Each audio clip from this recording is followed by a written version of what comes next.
Mantenir una colònia humana a Mart és, a més d'una bella ambició científica, el centre del projecte Mart 21, que reuneix instituts del Baix Llobregat en un viatge de descoberta i experimentació.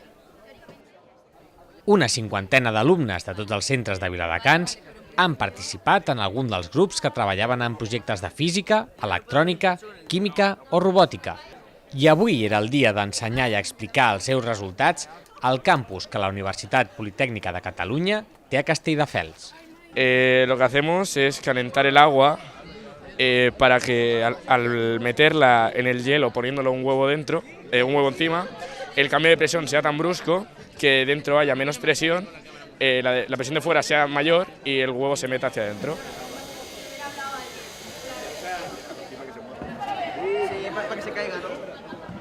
Pues hemos hecho este robot de Lego que aquí se le puede poner 5 funciones y después hay un programa adicional en el ordenador que le puedes poner todas las que quieras.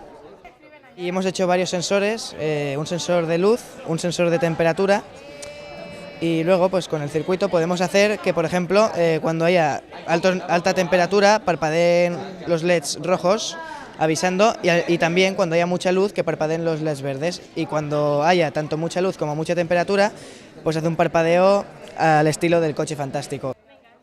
Aquest és un projecte que fa moltíssims anys que fem, però és un dels projectes que funciona moltíssim perquè es busca la motivació de l'alumne, i la motivació de l'alumne quan el portes al món universitari doncs es multiplica. Els professors precisament de secundària estaven dient que es nota molt aquesta motivació i que l'alumne es reenganxa i que comença a fer la feina que tots esperem que faci. Genial. La ja clàssica jornada de tancament se celebrarà a començaments de març i clourà aquesta darrera edició de Mart 21, on Viladecans hi col·labora des de l'any 2009.